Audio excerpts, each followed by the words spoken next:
Welcome everyone. Today's discussion is on the subject history of costumes, and today's discussion on the subtopic is beginning of costumes part D.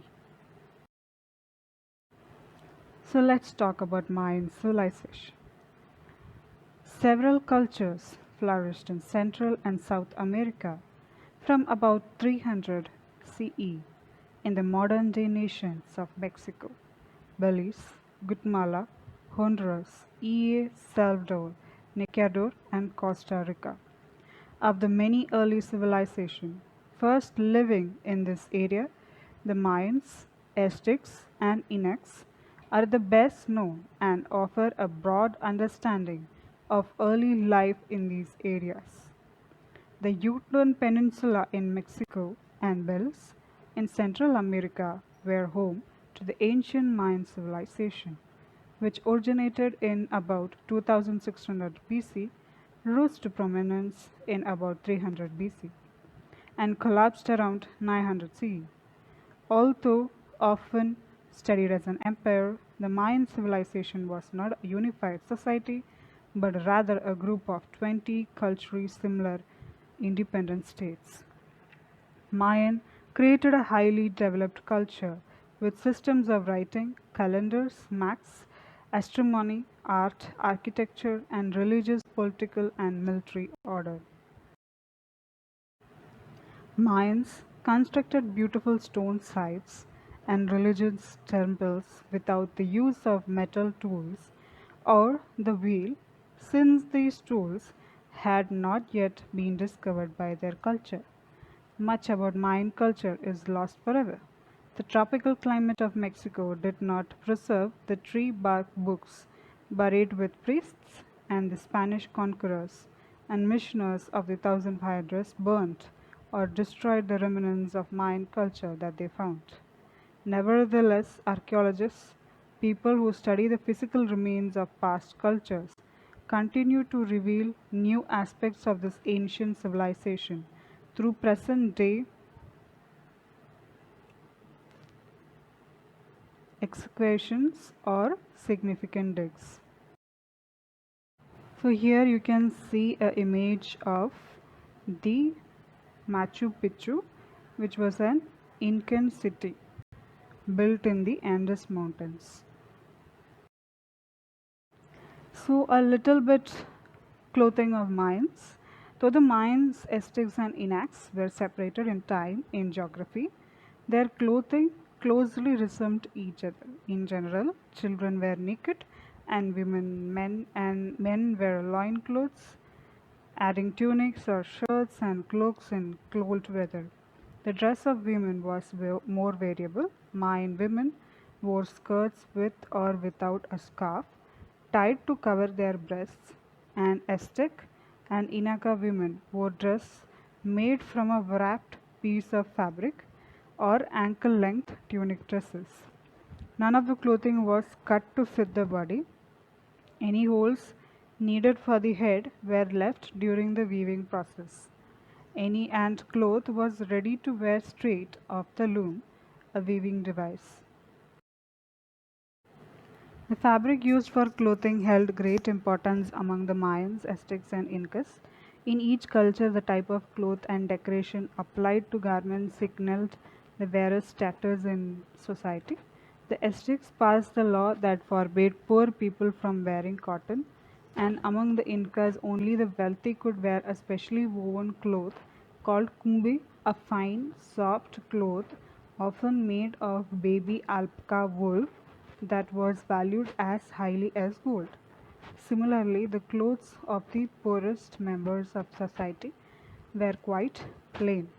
Poor men, for example, would wear simple loin clothes and cloaks woven from plant fiber with little or no added decoration, while wealthy men dressed in bright colored and intricately patterned clothes embellished with embroidery, feathers, or golden or shell beads.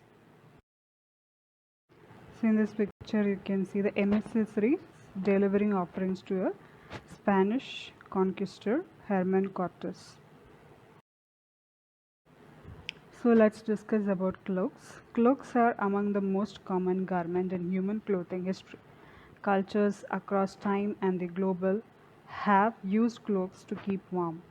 Blanket-like cloaks were worn by both men and women of the Mayan, Aztec and Inca empires. Each empire used a different name for their cloaks, and often cloaks worn by men had different names than those worn by the women. Mayan men wore cloaks called patti, which were clothes tied around the shoulders. The patti of poor Mayans were plain cotton cloaks, but the highest ranking Mayan men draped elegant patti of jaguar skin or feathers from a kizar around their shoulders. Loin clothes, the basic garment worn by the Mayan people. Men in the Mayan, Aztec, and Inca empires all wore loincloths, the most basic form of male clothing in many ancient cultures. Loincloths were made out of strips of fabric worn around the waist and between the legs, leaving flaps hanging in the front and the back. The climate of Central and South America was so warm that sometimes a loin cloth was the only garment men would wear. The loin clothes worn in each empire ranged from simple and plain to beautiful decorated garments. Mayans called the loin cloth an X and made it out of an 8 to 10 foot length of cotton cloth. The poorest Mayan men would wear a plain X, but wealthier men would wear an X made from patterned cloth and adorned with embroidery, feathers, or fringe. Those wearing the wrong type of loincloth would be severely punished. Men of wealth and power could wear cotton, but poorer men were forced to wear loincloths made of mogi fiber, a fleshy leafed plant fiber. So in this picture you can see the Montezuma II, Emperor of Mexico, wearing the normal elaborated feathered headdress. So these were the normal headdresses which were crafted at that time. So next is about tunics.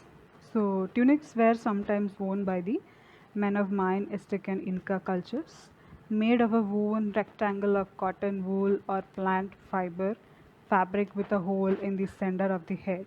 Tunics resembled loose, sleeveless, pull-over shirts that hung from the shoulders to within a few inches above or below the knee. Tunics were either left open at the sides or sewn, leaving holes near the top fold or for the arms to slip through. Tunics could hang freely or be wrapped at the waist with a sash, most often worn by men with loincloths. Longer, ankle-length versions of the tunic were also worn by some Inca women. Like loincloths and cloaks, a tunic signaled a person's social status by the quality of its fabric and richness of its decoration. Body decoration. The early civilization of Central and South America paid careful attention to their personal cleanliness and created many different ornaments to beautify the body. Decoration among all Central and South American groups indicated social rank. The Aztecs took this idea very seriously and punished anyone wearing an article of clothing or decoration above his birthright or honorary right with death. Somebody decorations were permanent. The Mayans squeezed the skulls of the most privileged infants between toe boards to elongate and flattened their heads, and tried to promote crossed eyes by hanging a ball from children's bangs in the center of their forehead. Mayan kings and noblemen or aristocrats bored holes in their front teeth and inserted decorative pieces of stone, especially green jade and glossy black obsidian, which comes from hardened molten lava. all Mayans file points on their teeth to make their mouth look more appealing.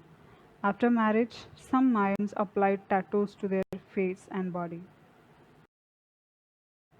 In this picture, you can see a Aztec Emperor Montezuma wearing traditional Indian dress, including sandals. So sandals were normally made up of leather from a goat, llama or sheep, or from plant fibers. So the next thing is about footwear. People in Central and South America went barefoot most of the times. The warm climate did not require clothing for warmth. However, foot coverings did make the rugged terrain easier to manage. Mayan, Aztec, and Inca royalty and soldiers wore various types of sandals. Typically, these sandals were made of leather from a goat, llama, or sheep, or from plant fibers and tied to the foot with leather or woven fabric straps. Usta, the unique footwear of the Incas, were a type of sandal worn by both men and women. The sole of usta covered the bottom of the foot but ended at the balls of the foot. This left toes exposed to help grip the ground to the mountainous terrain where the Incas lived. The soles of the usta were made from the untanned or untreated skin from the necks of sheep. Because the untanned usta soles became softer in water, Incas removed their usta in wet weather. Usta were attached to the foot with thick, soft, tufted wool ties, which were dyed bright colors and sometimes patterned.